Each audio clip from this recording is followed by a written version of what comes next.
Dr. Eve Maram, welcome to Shrink Wrap Radio. Well, thank you, Dr. Dave. It's an honor and a pleasure to be here with you.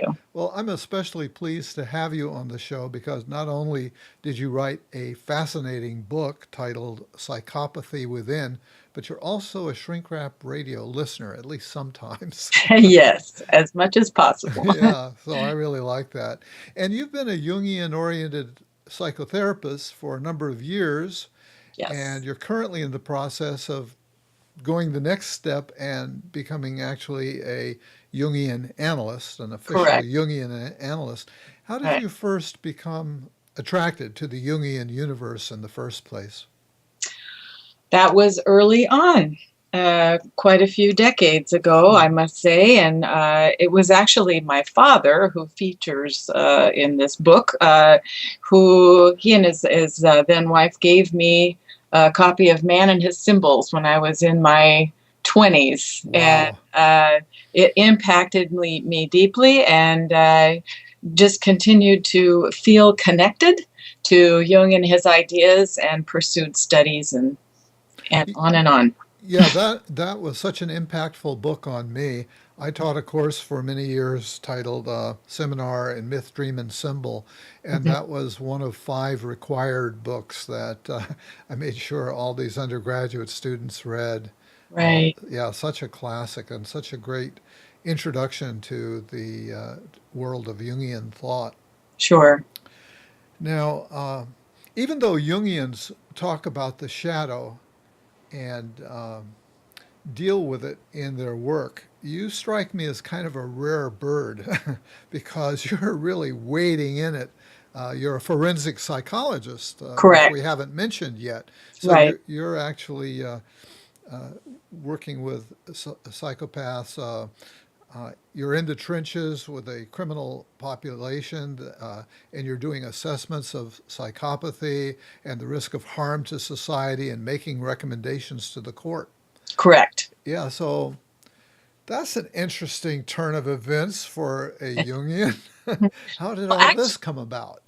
it was actually the reverse in some respects, in that although I had studied Jung for decades and was certainly passionate about his ideas and incorporated them personally and in my work, I was a forensic psychologist and identified that way uh, for many years, more so than calling myself a Jungian therapist. I am a Jungian, and so that infuses all of my work. But my professional role for many years was doing evaluations in the prisons, and that's a very specific orientation in terms of what we're looking at and the questions that we're answering for the court.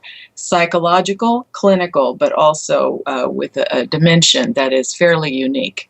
Yes, yes. And so your book is really rich with the interplay between those two worlds Right. and your original thinking in terms of challenging some of the models uh, that exist in the forensic psychology part Right. of that, and maybe we'll get into some of that. Right. Now, I seem to recall the definition of a psychopath being somebody who lacks conscience. Reading your book, though, I become aware that's way too simple a definition Right.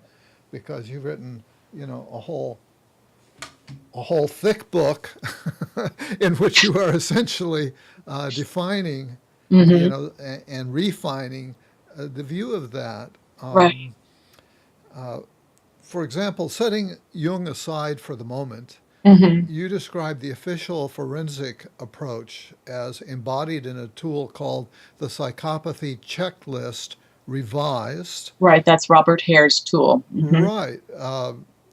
Or sometimes just referred to, gathering from your book, the That's correct. PCLR, Right. developed by Robert Hare. Correct. So maybe you can tell us about that checklist and some of the items on it Sure. to give us a sense for the official party line about psychopathy. Yes, well, the forensic tools, of course, are emphasizing risk to the community. And Robert Hare's tool is really sort of the boilerplate for the forensic definition of psychopathy, and it measures a combination of behavioral and affective traits. It divides them into categories, things like that we would commonly associate with psychopathy, like what you mentioned, callousness or a lack of conscience.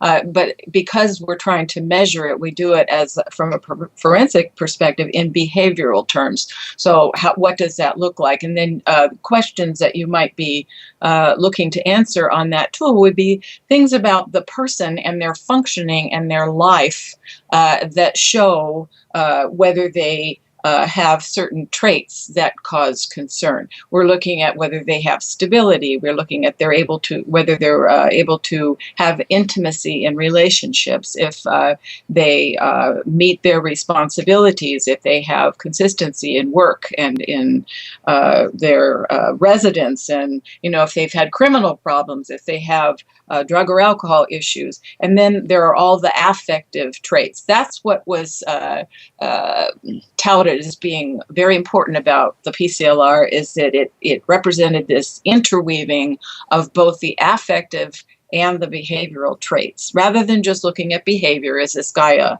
because extreme we associate is murder, violence. But what else is going on? And how is this person behaving in his life in other ways, in personal ways? So it spans, it measures all, divides it into 4 categories, and then looks at the score.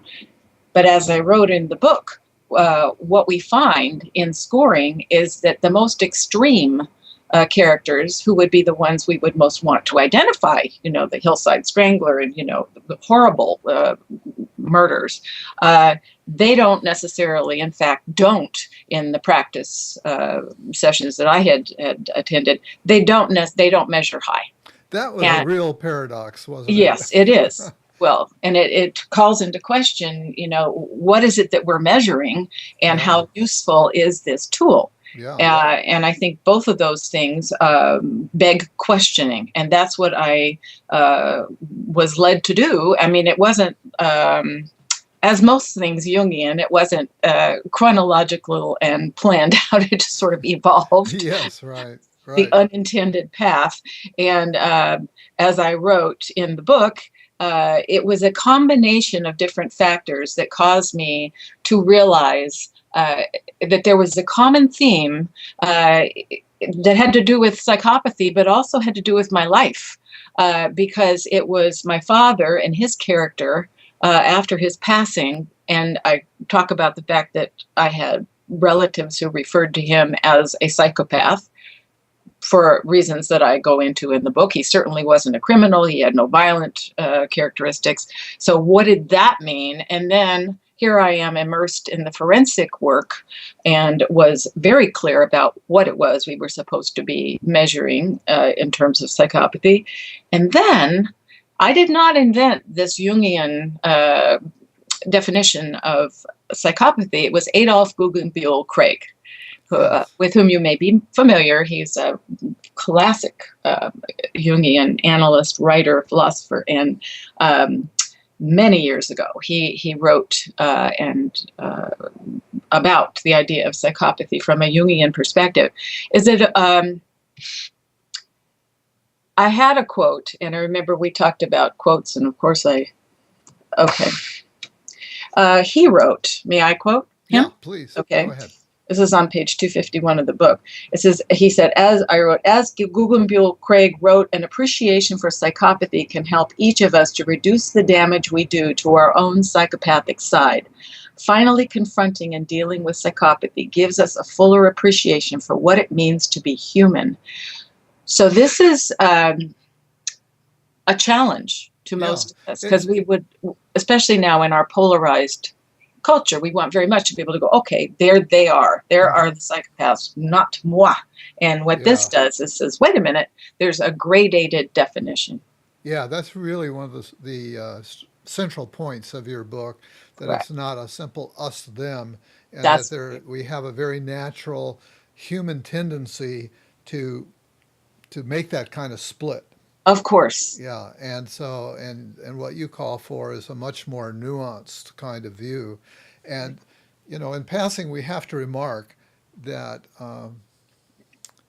there's something almost kind of cosmic going on, right? Because here you have this psychopathic, non-criminal psychopathic father, Right. uh, and this becomes a very central theme for you in your life, and probably in your experience as a analytic patient. I would imagine a lot of this must have come Sure. out in that process, Mhm.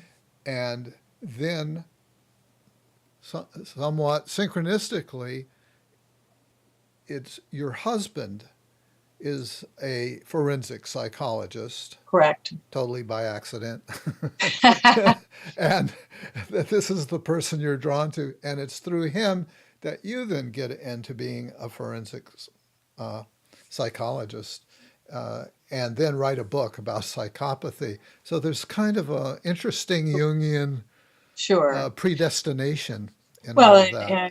and as with most things Jungian, it's anything but simple.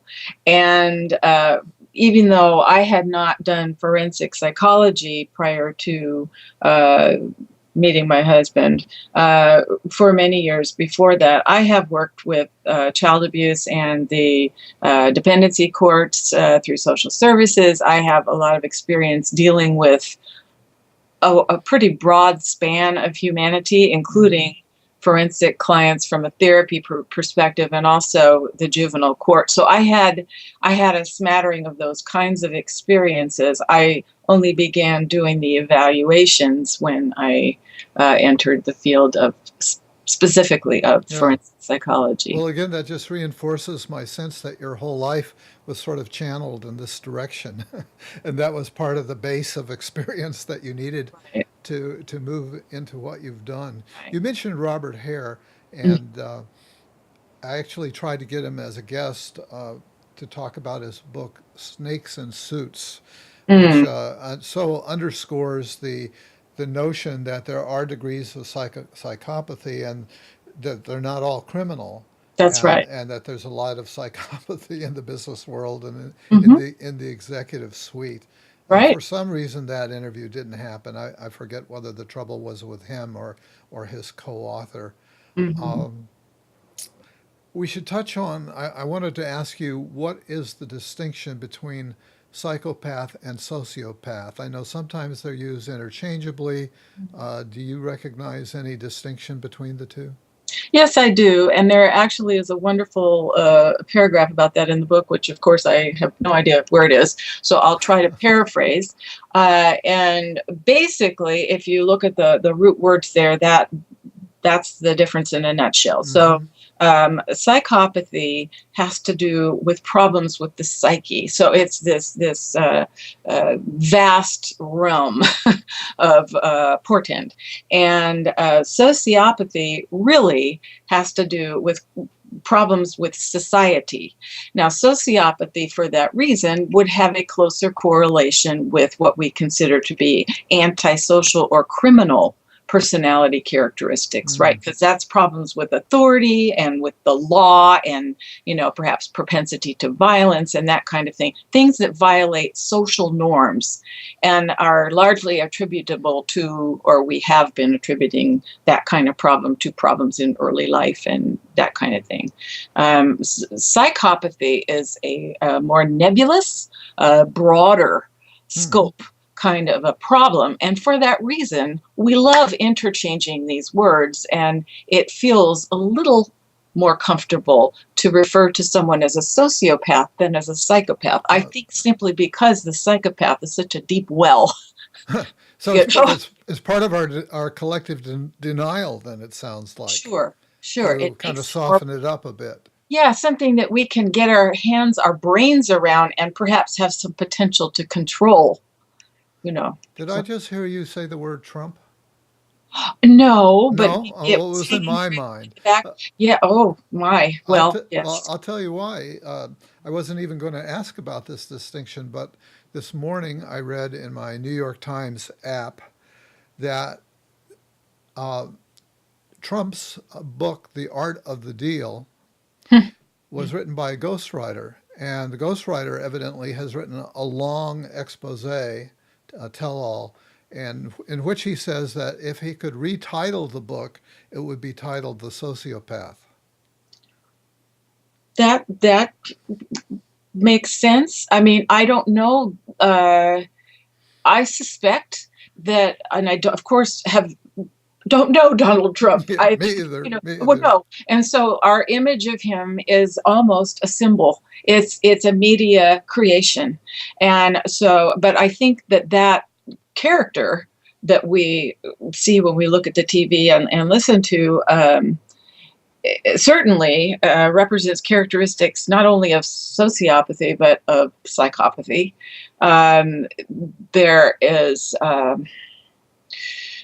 I'm hesitant here how to describe this, but I think what we're seeing with him certainly represents the polarization that I also talk about in this book with regard to creating an us-them dichotomy between different groups of people that hopes to make whoever we are feel safer because we can project all the unwanted contents elsewhere, whether it's immigrants or, another racial group or another economic group or another country or another religion.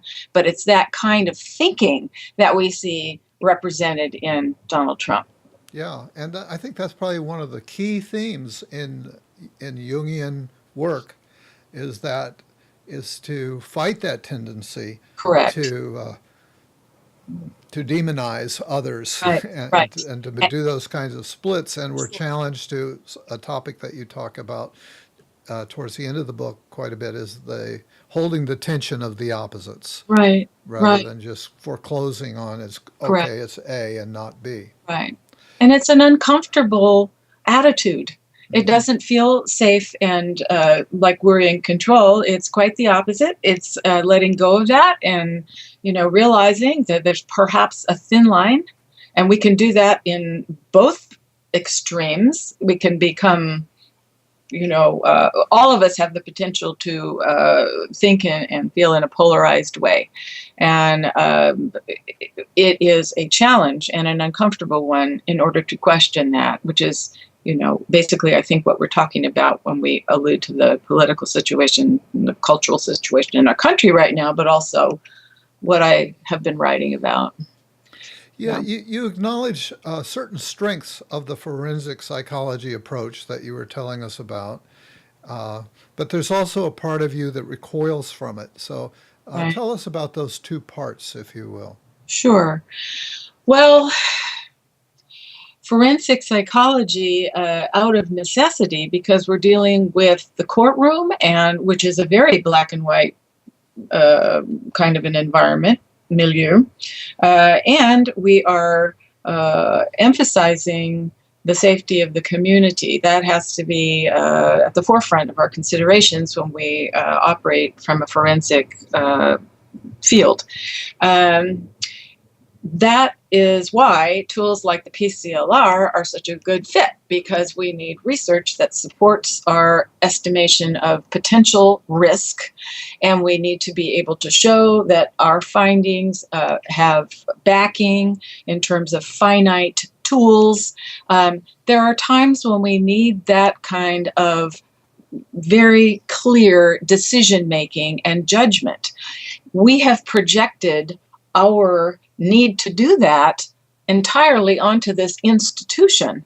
And while there are downsides to that, I can only envision that things might be even worse and chaotic were we to disband that and have those kinds of decisions arbitrary, subjective, and considered with the same kind of openness and questioning attitude that we're encouraging. I mean, think about it. I don't think our system is a good one, but I'm not aware of a better one right now.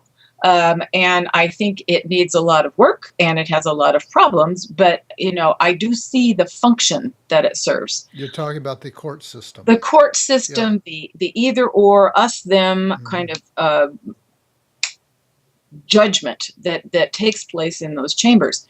Now, how that happens and the ramifications for individuals' lives concern me deeply, because I don't see it as an organized or logical system. Yeah, and in fact, you find that in your work with prisoners that you often feel compassion, even while understanding, the holes in their personality and so on. You feel a lot of compassion for them, and you refer to something that you call the prisoner archetype, which I had never heard that among the list of archetypes.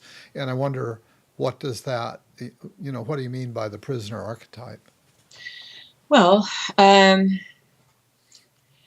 my identification of a prisoner archetype really happened from the inside out. It wasn't something that I read about and then thought, aha. It was more that in my own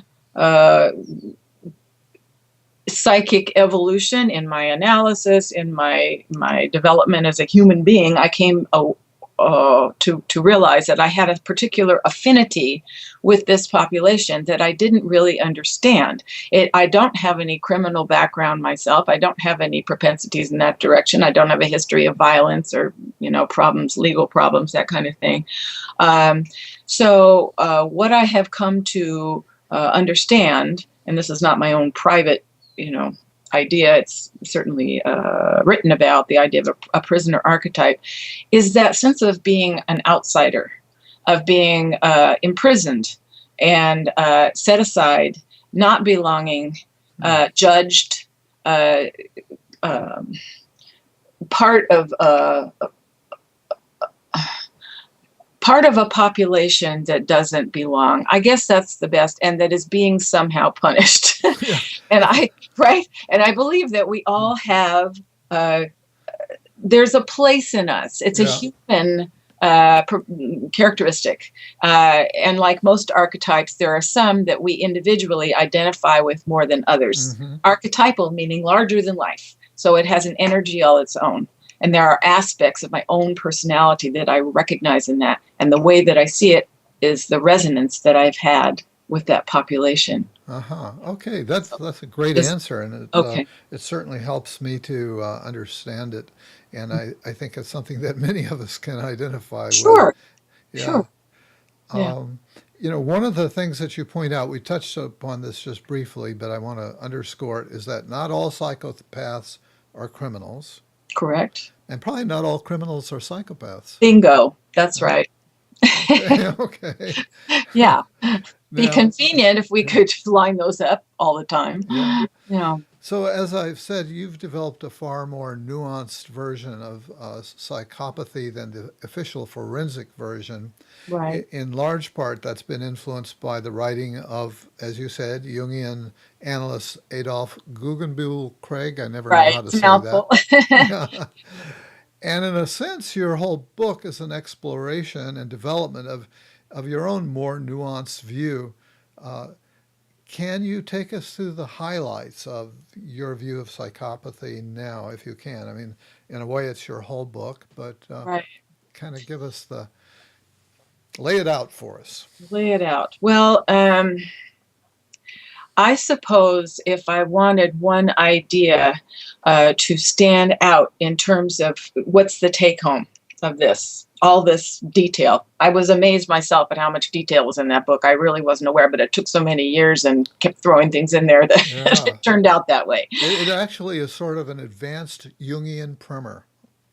Yeah, well, hopefully easy to understand, because my goal... I could understand it at this point. I don't know if I could have understood it as an undergraduate, say. Well, you know what I'm going to resort to here? I'm going to resort to reading a paragraph from the book, if I may. And then that, we can kind of take it from there. Because the idea that I came to mind when you asked me, how do you, what's a nutshell here, is if I want a message to be received from this. It's one thing to have a gradated idea about what psychopathy is and to recognize it as a human characteristic, but what's the point unless it does something for us. So what's the value in that? Obviously, it's an uncomfortable realization. It's not going to make us feel content or safe. If anything, it makes us give up something that feels quite comforting, which is that they're over there and I'm here. So why? Well, because there is the potential for healing it through Eros. And Eros is really the star of this show, not the psychopath, but Eros, because that love is what salvaged the relationship between my father and me, helped me to heal my own woundedness that resulted from that relationship. And also, it created my perspective in terms of the meaning of psychopathy, both from a forensic and a Jungian perspective. So, okay, with that, this is on page, where are we, with Eros. So naturally I lost it. And by the way, folks, I had invited Eve to identify some passages that felt especially meaningful to her. So that's why she's referring to the book. That was my idea, because I found the book to be so well written and so powerfully written that I wanted you to have an opportunity to experience it in her own words. I appreciate it. Okay, this is from page 97. I perceive psychopathy as a unique symptom indicating the disconnection of a soul from its source. Excuse me, a kind of psychic breach that results in unrecognized suffering, leaving that aspect of the individual's personality unmoored. Eros, love in the sense of psychic relatedness, involves the spontaneous, deep-rooted urge to connect, and thus holds the potential for healing psychopathy. This Eros yearning might also be described as the innate desire for wholeness, yielding the satisfaction of relating with others on a deeply feeling level. The absence of that innate desire is psychopathic, like an inner gap. Does that? Yeah, good. And you talk about an inner gap. You also use the term lacunae, which are like holes, missing parts. Right. So say something about that. Well, that I have to also attribute to Adolf Guggenbiel Craig, because that was his way of referring to, and I used gaps because that seemed to say it in a language that we might relate to a little better. But basically, that's the way he talked about lacunae, is that that there were, if you think of the whole of a person, of the inner life, the psyche, that there are in a person who suffers with this, and we all do to some extent, or there's the potential there, which may not be enacted in our lives, but it is a human characteristic, that area within us is like a wasteland. It's just empty. There is no feeling there. There's no compassion. There's no humanity. And to that extent, it's like a gap or a lacuna, an empty space within. And one way to identify this in terms of our own functioning is when we run across those areas within us, it affects our conduct, our behavior. It affects how we respond to others. It may also reflect how we take care of ourselves or don't. You know, if we. One of the side effects of the phenomenon of psychopathy is injury to others. Correct. Also, you're saying injury to self. Absolutely. Which we may or may not be aware of. But quite often psychopaths leave a trail of hurt feelings and destruction in their wake. Right. And of course, all of that sounds very much like shadow. And you make a distinction between shadow and psychopathy. Right. As part of this more nuanced approach. So, so take us through that. What's the difference? Sure. Well, shadow, there's overlap, but they are not synonymous. Shadow, as I understand it, is all those contents of which we are unconscious. So, in other words, and I talk about this, the shadow of, let's say, a criminal person, someone who has legal criminal problems, might actually be a straight family man who loves his kids and his wife. And so, I mean, because that's the part of him that is alienated, that is unrecognized, unconscious. We think of shadow in terms of darkness and in terms of negative qualities, but it isn't necessarily that. And Jung said that. He did not say it's only the negative qualities. It's anything of which we are unconscious. Needless to say, our psychopathy would fall into that category, because we don't want to take a look at that. I mean, certainly that's nothing that we would want others to know us as, and we wouldn't even want to recognize it in ourselves. It's very ego-dystonic. Yuck, we don't want to identify with that part of ourselves. So there is that overlap, but it is absolutely not the same thing. Does that answer your question? It starts to, you go a little further in the book talking about, and this may be too esoteric for our listeners, I don't know, and viewers, that the that these gaps, these holes, you say lack content, whereas other aspects of the shadow have content. Right. Can you clarify that a little bit? That was a little hard to grasp.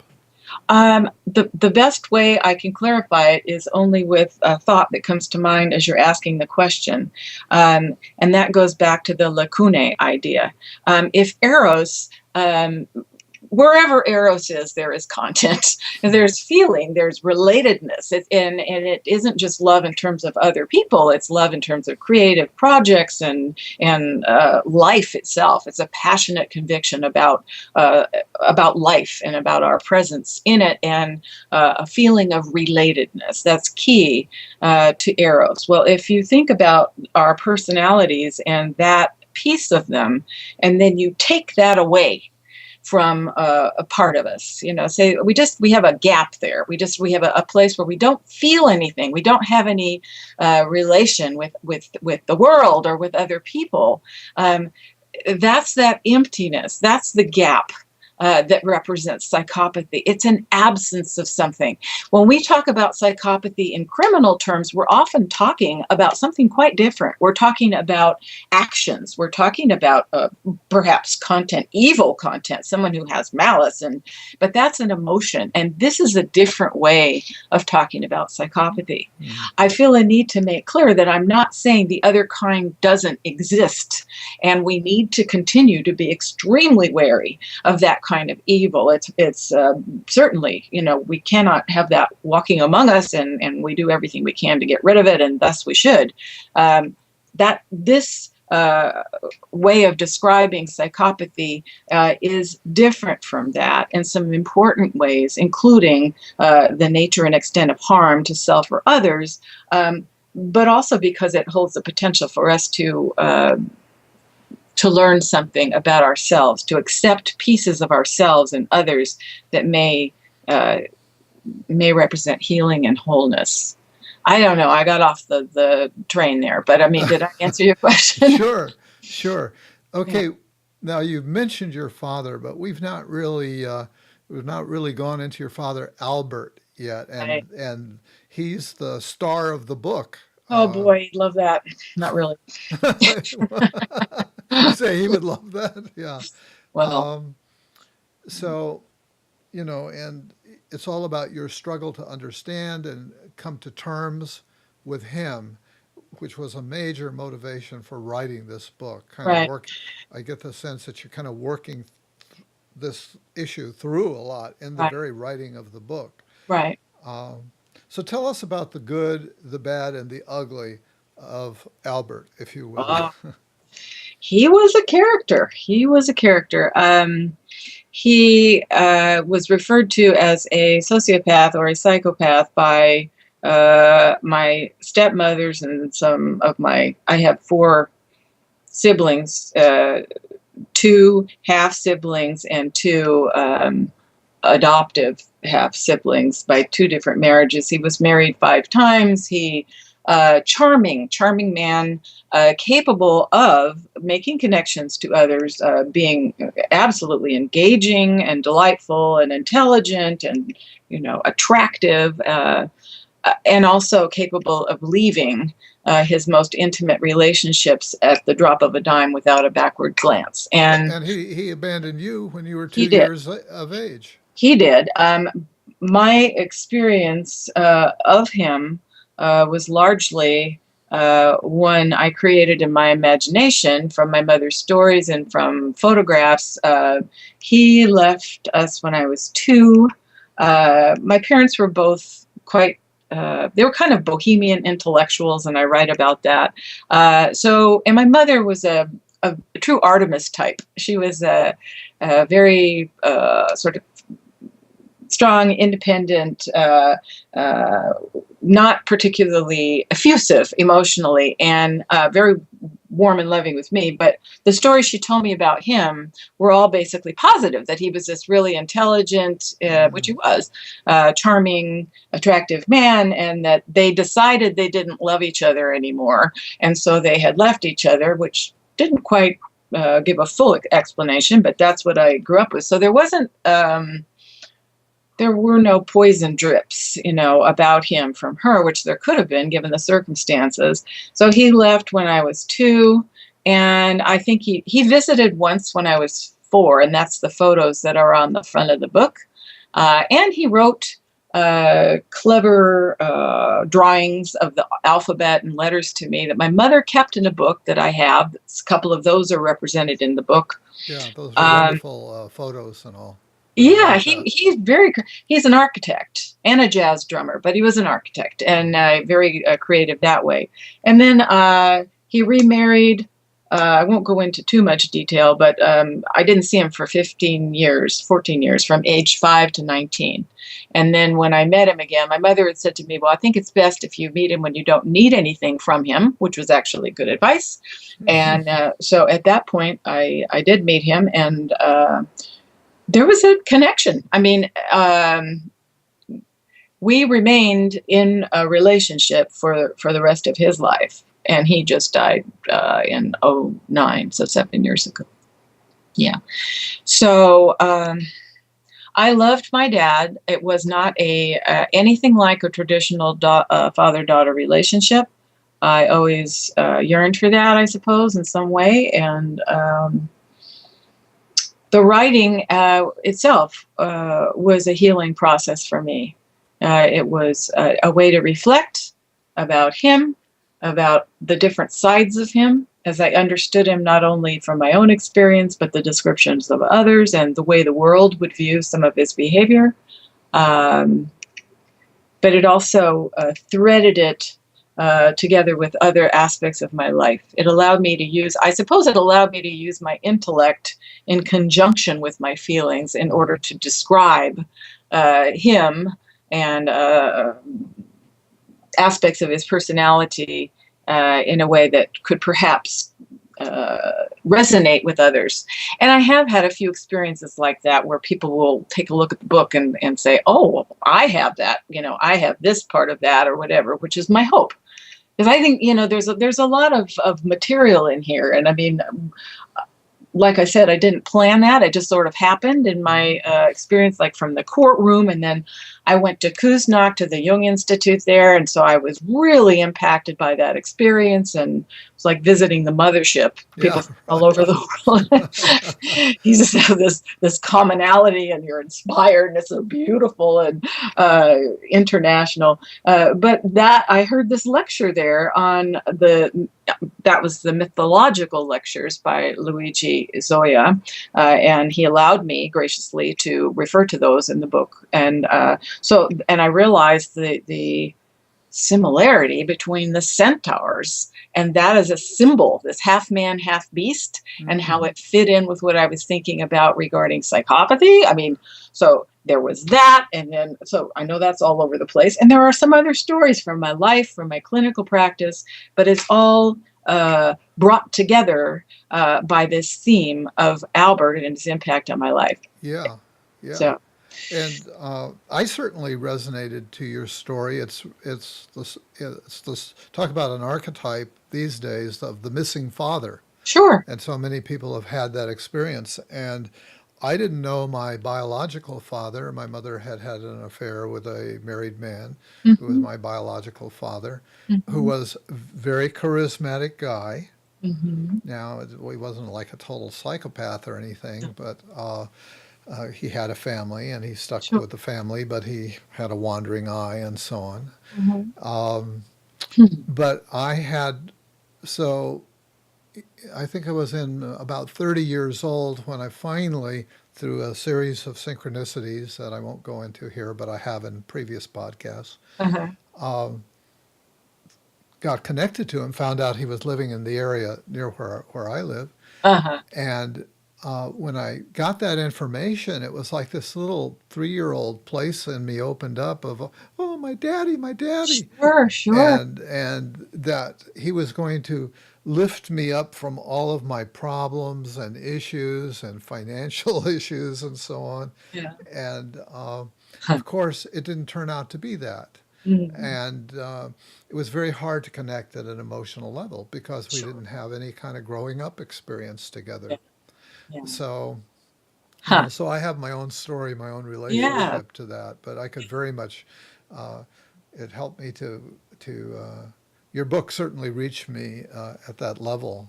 I'm glad. And so one of the interesting things is your father had been in Jungian therapy during one Yes. of his marriages. Jack Stanford of all people. I mean, that's a rock star in our world, right? I mean, Yeah, yeah. and yet he was very critical of you becoming a Jungian analyst. Well, he was critical of me doing anything. What was the substance of his objection to you becoming a Jungian? I mean, he had a unique response to me, and I don't know if it was like a compensation of sorts. I really don't know all of what that was. Maybe we were most comfortable with each other when we were sort of sparring, and we had this sort of a loving, playful way of doing that, which was fine if, like my mom said, I didn't need anything from him. But it could also hurt if I was feeling vulnerable or like I did need something from him. Yeah. So the Jungian connection would be an example of that kind of a dynamic. He and his then wife, my stepmother Kay, who I still, have love for, and we are connected somewhat. But they were the ones that introduced me to man and his symbols, and it was at that period of time, which was probably about in the early 70s, Okay. 1970s. He and his then wife were in the analysis with Jack Sanford, and they were keeping track of their dreams. My father always had vivid, detailed dreams, which he remembered upon waking, and that's something I share. My mother doesn't have that at all. Hmm.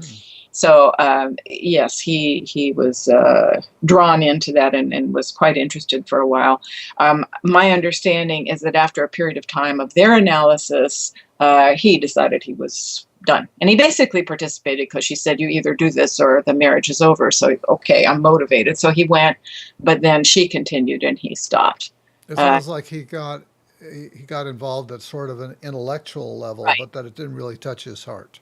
right. That would be my dad, and Yeah. um, yeah, he basically would pretty consistently ridicule or question anything that I did. And then he would tell other people, like his sister, he'd, oh, I'm so proud of her, whatever. I knew he loved me, Yeah. but he was not able to express it in a way we might consider typical, to put it mildly. Yeah. Now, at the end of his life, he's suffering from Parkinson's and perhaps other disorders, Right. and you nurse him during those Hmm. last couple of years or more, Sure. and that's a time of where Eros, as you put it, comes into the relationship, and you experience some real healing Right. in the relationship. I've noticed uh, in some other relationships, people that I know, that as people when people start getting these major illnesses, it can really soften them and Right. make them more accessible. You know, Right. people who have been perfect. I want to use a four-letter word here, but Yeah. Know what you I mean. try to keep a clean show. uh, that there can be a real turnaround. Hmm. Yeah. Actually, I had a colleague. Actually, it was Parkinson's too. Yeah, I had a colleague who was of the psychoanalytic persuasion, and he was very haughty. He was just very, authoritarian. I've got it all together. You little people, you don't get it. And it later he got Parkinson's. It came out that he had been a closet alcoholic all along, which helped to explain some of that. And I actually became kind of close to him. I felt some compassion for him and would visit him in the home, the recovery home, or whatever you call it. And his person, he just became this sweet, much more accessible person Yeah. due to affliction. Sure. Recognition of his own mortality and vulnerability, and yeah, I don't know that I would. It wasn't that all or nothing with regard to Albert. He still had his spunk. He was a big flirt and made a connection to his 30-year-old caregiver. That was. I mean, he was amazing. He just had the puer, the Yeah. captivating charmer energy to the last, and his sense of humor pretty much to the last.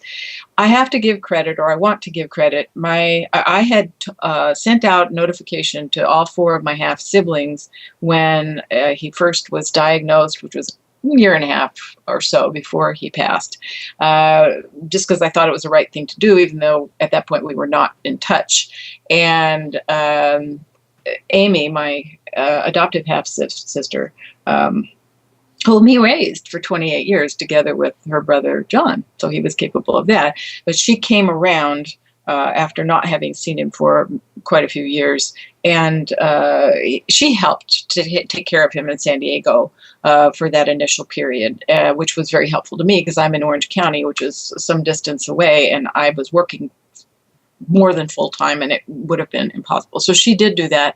He fired her after, I don't know, a year. So he had not, everybody had kind of gone during the last months. And that was when, and I retired from my county job. I had a job with the County of Orange for 26 years. I retired from that. I was still doing my forensic psychology and my therapy, but I had more time. And so I was able to go down, and my husband, Wes, and I really, he was very helpful too. So we became more of a support to him. And I got him a care provider who was the one who, of course, he managed to have fall in love with him. So I got him that, during those last months. He liked being, when we were doing things for him. He called my husband Merlin because he created this, like a wheelchair combination thing by going somewhere and following directions that Albert wanted. And, I would go to the store for him. He would create these lists of exactly what he wanted. And, I would wash things for him, and he was incredulous. Oh, you would do that for me. So there was an acknowledgement of my caring. And when it came down to the final stretch there, we had to do things like fill out the form so that his requests were made known in the event he, do we do life support, all that kind of thing, the authorization. And those things were tearful for us.